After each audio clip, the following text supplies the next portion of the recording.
The Windows handheld space moves at a blazing pace, and something cutting edge could be seen as obsolete in just a mere few months. AMD's Ryzen 7 6800U was a significant step forward for x86 gaming, bringing some serious power in a compact package, and over the course of the last year, we have seen many devices that are equipped with that 6800U APU. However, many eyes have shifted to the latest and greatest, with the 7840U taking that spotlight away from the 6800U. Personally, I am a firm believer that what may be considered old tech for some could be an amazing door opening for someone else. And so the goal of this video is to demonstrate how much staying power the 6800U has, and so I thought it would be interesting to check in with 2023 new releases, namely AAA games, and see if the 6800U can still keep up with the latest and greatest games on the market. So please join me, the Retro Tech Dad, as we journey through 2023 games and see if the 6800U still has what it takes.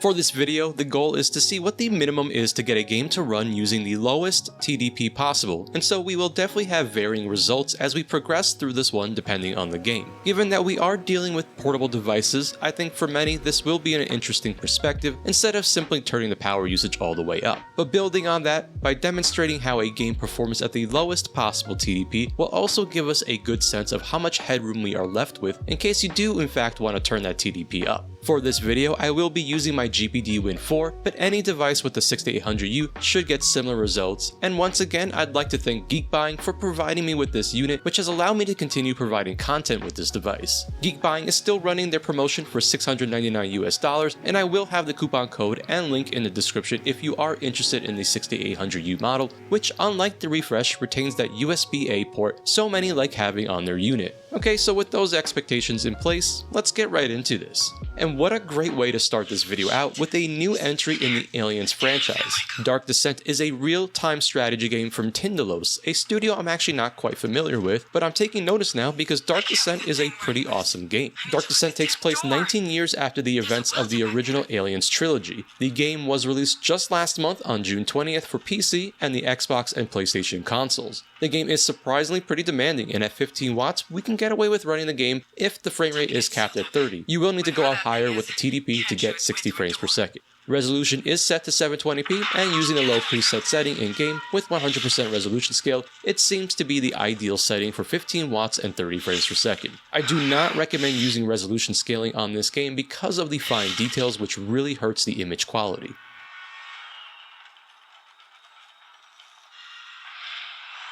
Up next is another fantastic game and was a complete surprise for me. Atomic Heart is a first-person shooting game with a strong emphasis on storytelling and is set in an alternative version of the Soviet Union during the 1950s and was released on February 21st for PC and the Xbox and PlayStation consoles. This one is actually part of the Xbox Game Pass, so if you have a subscription there, I highly recommend checking it out. The game definitely gave me some major BioShock vibes. Now from a technical perspective, this game is absolutely insane. The footage shown here is the game running with 15 watts at 720p and no FSR with the frame rate capped to 30 to keep things nice and consistent. However, with it being set to only 15 watts to achieve these results, there is definitely a bit of room to go up in some of the settings depending on what you prioritize. Regardless, the game's visuals are stunning, and I can't believe it performs as well as it does on the 6800U. This is top-notch stuff right here.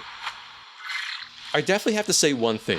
2023 started off with some pretty awesome games, and the remake of Dead Space is one of them. Released on January 27th for the PS5, Xbox Series, and PC, this remake does change things from the original game, including having Isaac, the main character, have spoken dialogue of his own. The game, like the original, has fantastic graphics and atmosphere, and thankfully this one has excellent options. For Dead Space, it seems about 18 watts is the minimum to get consistent performance with 720p and locked to 30 frames per second with AMD FSR 2 enabled to performance. Given what's on display here, I think this is solid performance and it's really nice to see. This one is part of the EA Play Pro subscription in case you want to check the game out without purchasing it. The long-awaited sequel in the Diablo franchise, Diablo IV released on June 5th for the PlayStation and Xbox consoles, as well as PC. This is a great sequel and improves on Diablo 3 in just about every way with slick presentation, atmosphere, story, visuals, and gameplay. Diablo IV is another game with decent scaling options, and 18 watts seems to be about the target for this game at a minimum. With that, we can set the game to 720p, 30 frames per second lock with AMD FSR 2 set to performance and a low quality preset, and the game does hold pretty steady even with lots of effects happening on screen. F123 is the only racing game being featured in this video, and this one comes to us from the racing experts at Codemasters and is the 16th entry in the F1 series. Published by EA and was released on June 16th with EA Play Pro Access, so it's worth checking out for those with a subscription. This one brings back the story mode Breaking Point and overall is a very solid F1 racing game with lots of options for scaling performance. My target for this game was 15 watts with a 1080p resolution, and I'm using the dynamic resolution option set to balanced with a 60 frames per second target using the ultra low detail preset, and this one does quite well with these settings. And released only days before Dead Space, Forspoken dropped on January 24th, and it was definitely a divisive game at launch. This one was a PlayStation 5 console exclusive with a simultaneous PC release and makes use of a lot of cutting-edge technology. Despite the critical reviews, I actually find this game to be pretty fun, and I do know that a lot of the issues were also due to the poor optimizations at launch. This game will probably be the hardest one to run on this list, and I had to crank the TDP up to about 25 to 28 watts to get the performance on screen. At 720p with a 30 FPS cap, dynamic resolution, and a low preset with low model and texture memory settings, it definitely needs the power to stay as close to what you're seeing here. 28 watts seems to be the smoothest, but it will absolutely destroy your battery life. Regardless, I am pleased to see that we can get acceptable performance out of this game with the 6800U. And a game that dropped just the day after Forspoken, Hi-Fi Rush was a complete surprise for me when it dropped onto the Xbox Game Pass. Published by Bethesda Softworks and developed by Tango Gameworks, who is responsible for games like The Evil Within, Hi-Fi Rush is definitely a departure from that series and is a rhythm-based action game with really slick visuals and just a great overall presentation style with very fun rhythm-based gameplay. For this one, I am set to 15 watts at 720p with medium settings. There is definitely room here to tweak settings to the way you like, and to give you an idea, this one can almost run as low as 12 watts. It's another game that definitely scales quite well.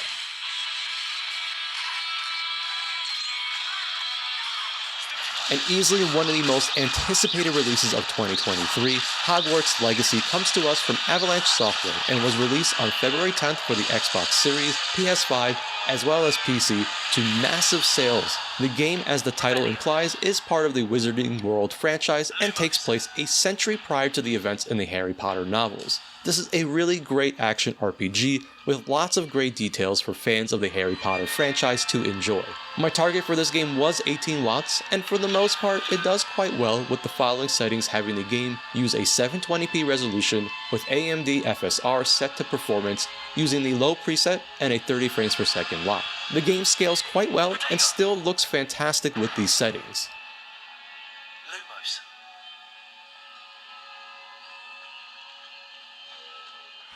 Here's something a little different with a free-to-play game. Honkai Star Rail comes to us from the folks behind Genshin Impact and is the 4th installment in the Honkai series. This one was released on April 26th for Windows, iOS, and Android, with console versions to follow sometime this year. This game is very much modeled after the classic JRPG gameplay. Given that this game has mobile roots, it's not much of a surprise that it scales quite well and doesn't require a lot to run on an x86 device. For this footage, I am set to 9 watts at 1080p with very low settings, and you can probably go even lower on the power if you wanted to maximize battery performance, and also just as easily turn settings up if you want better graphics.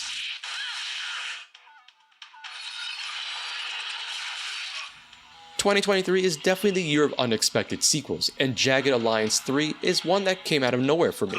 Released on July 14th, it is the sequel to Jagged Alliance 2, which, by the way, was released way back in 1999. This game stays true to the classic Jagged Alliance formula and is a tactical RPG played from an isometric perspective. This one is a surprisingly solid entry in the series, and for fans of turn-based strategy games, or for anyone who remembers the classic Jagged Alliance series, I'd say to check this one out. The game is surprisingly demanding, and for this one I am set to 18 watts, 720p resolution, with a 30 frames per second lock, using the low preset with AMD FSR 2 set to performance, and even at these settings the game will occasionally stutter.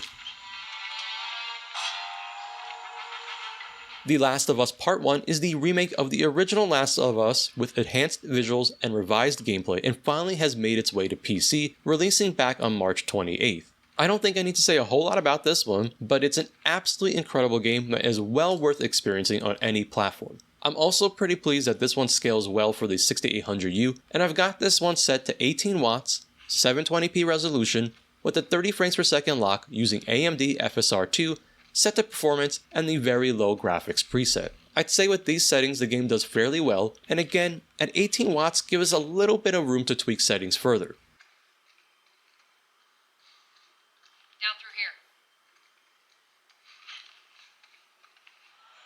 Like a Dragon Ishin is the remake to the original Ishin game that was released way back on PlayStation 3 and never received a Western localization. I've actually played the original and have always loved the entire Yakuza series, so I was very pleased to see this one get a remake and a proper localization. This one was released on February 21st for the Xbox Series, PS5, as well as PC. I think for most fans of the Yakuza franchise, this one is definitely well worth checking out. I was quite surprised by the performance of this one, and at 15 watts I was able to keep the resolution to 1080p with AMD FSR 2 set to balance using a very low preset, and the game runs great and still looks very solid. It's nice to see a fairly optimized game.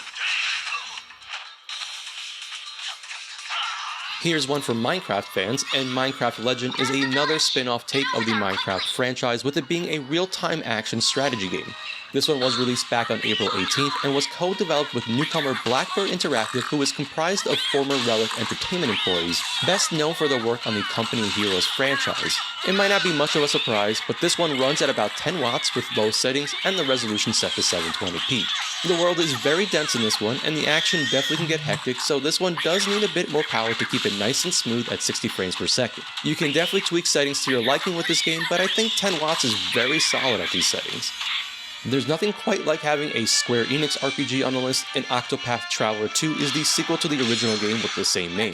This one is actually the third entry in the series and is a prequel to the mobile game Champions of the Continent. Octopath Traveler 2 was released on February 24th for the PlayStation consoles, Switch, and PC, and in my opinion is better than the original game with great classic JRPG gameplay and awesome characters and stories. This one unsurprisingly is not very demanding, and at 10 watts I've got the game set to 720p resolution with high settings. Given these numbers, the game is obviously very flexible and non-demanding, and you can easily adjust settings here to your liking, with the 6800U not having much issue.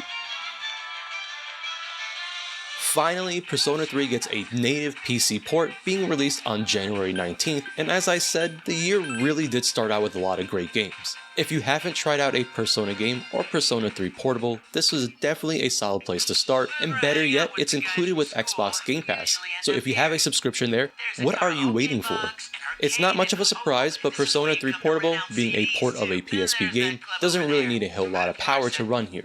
The game is set to 1080p, 60 frames per second limit, high presets, and a 150% resolution scale, and I set the TDP to about 8 watts here, and the 6800U is obviously not having much issue with this one. For this next one, I purposely held off my video so that I can include it, since it's one I've been very excited about getting a PC port. Ratchet & Clank Rift Apart is another Sony PlayStation exclusive making the jump to PC, and releasing about 2 years after the PlayStation 5 version, dropping on PC on July 26th. I am a huge Ratchet & Clank fan, and I actually platinumed this game on the PS5, which is usually tradition for me with the Ratchet & Clank games. This is a beautiful looking game, and surprisingly I found it to run quite well with the 6800U. You will want to make sure to set it to very low in the launcher, or else the game will crash before you can make any adjustments in-game. I am set to 15 watts using a very low preset and a 720p resolution with AMD FSR 2.1, and it runs very smooth. This is seriously some good stuff. It's still a gorgeous looking game despite the very low preset, and it really does look great on a smaller screen. Resident Evil 4 makes a return for my Win4 review video, and I figured it was worth including here to have a complete showcase. It's also a fantastic game and always worth showing again. Resident Evil 4 is a full-blown remake of the original 2005 Resident Evil 4, and yet again we take control of Leon Kennedy in this awesome entry in the Resident Evil franchise. Resident Evil 4 was released on March 24th for PS5, Xbox Series, and PC, and has lots of scaling options so that it can run as you see here on the 6800U. For Resident Evil 4, I am using 18 watts, and I have the game set to 720p with a 30 frames per second lock, using the prioritized graphics preset, and the 6800U does a pretty solid job handling the game with these settings, and it also gives us some room to tweak in different ways. Another awesome Sony exclusive making its way to PC with Housemarque's Returnal, a game and studio that I'm quite fond of. Returnal came to PC about 2 years after the PlayStation 5 version and released on February 15th. This one was infamous for having optimization issues on PC at launch and has been improved since then. Regardless, this is a very demanding game, and I really found that going beyond 18 watts resulted in a much better experience overall. The footage you are seeing here is of the game running at 22 watts. I have Returnal set to 720p with FSR set to performance using the low quality preset. Next up is Star Wars Jedi Survivor, which is the sequel to Fallen Order back from 2019. Jedi Survivor was released on April 28th for PS5, Xbox Series, and PC, and is also part of the EA Play Pro subscription. I immensely enjoy the first game, and this game continues much of that same great gameplay, visuals, and style, including the return of Cal Kestis as the main character. For this one, I am using 18 watts, with the game set to 720p, locked at 30 frames per second with AMD FSR 2, set to performance, and the game mostly stays steady at that locked 30 frames per second. Again, much like other 2023 releases, there's lots of great scaling options and flexibility here to let us run this game as low as 18 watts to maximize that battery life, but with some room to tweak settings a bit in different ways. The highly anticipated Street Fighter VI is next on our list, and for this one I am using the demo version, but it is a representation of the full game. Street Fighter VI was released on June 2nd for Xbox and PlayStation consoles, as well as PC, and I don't think this one needs much of an introduction being the sequel in the long-running Street Fighter franchise. This game has a lot of really cool new additions, including the real-time commentary system. For this one, I am using 12 watts running at 720p with the lowest graphics settings. Now, you'll want to use 18 watts if you want this game to run at 60 frames per second. Otherwise, it seems that 12 watts should be enough for 30 frames per second. The game has good scaling options, so it is quite flexible and does run very well on the 6800U overall. This was a pleasant surprise seeing a sequel to the beloved indie game Teslagrad. The sequel Teslagrad 2 comes many years after the original and was in production for 3 years. Released on April 19th for the Xbox and PlayStation consoles, Switch, and PC, the studio Rank Games wanted to expand on the Scandinavian influences from the original game. This is an action-adventure game with some Metroidvania elements thrown in, but is linear in direction. This time around you control a girl with electromagnetism powers. Unsurprisingly, I have Teslagrad 2 running at 10 watts, set to 1080p, and a nice and smooth 60 frames per second. The game does not have any additional graphics settings to tweak, but it's not really needed here all that much. Regardless, it is a beautiful indie game. Okay, this is another pleasant surprise for me, coming from Omega Force, best known for their Dynasty Warriors games. This is also published by Electronic Arts under the EA Original label and is available on their EA Play subscription. Released on February 17th for the Xbox Series, PlayStation 5, and PC, it's quite a different style game for the folks at Omega Force, and the user experience from developing Tokiden wanting to create a modern Japanese monster hunting game with wild hearts. This game is a pretty demanding one, and I really found that running this on any resolution lower than 1080p resulted in a pretty rough image. So I definitely recommend going with the 1080p setting and then locking the frame rate to 30 frames per second using the low preset, and this setting will need around 18 to 20 watts to keep the experience somewhat smooth. You can definitely drop this one down to 720p if you're really concerned about power consumption, but I found it to be very blurry and the image doesn't scale down well because of the way the environments look. Personally, I think you're better off keeping it at 1080p. Finally, we've reached the last game on the list. Well Long Fallen Dynasty comes to us from the legendary Team Ninja and is an action RPG released on March 3rd for the Xbox and PlayStation consoles as well as PC. The The PC version is very demanding, and while I am set at 18 watts for the footage you are seeing here, you might want to go a little higher. For Wolong, I went with 720p using AMD FSR 2 set to performance, a 30 frames per second cap, and the best performance setting, and the game does maintain a fairly consistent frame rate, but does have occasional drops, which is why I suggest going a little higher than 18 watts for this one.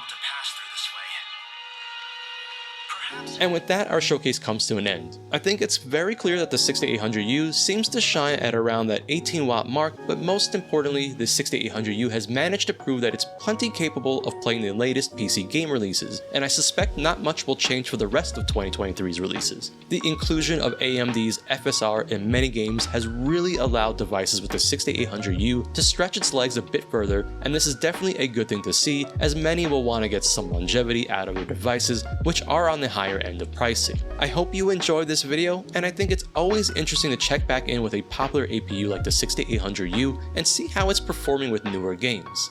As always, I am the Retro Tech Dad, and thank you so much for watching.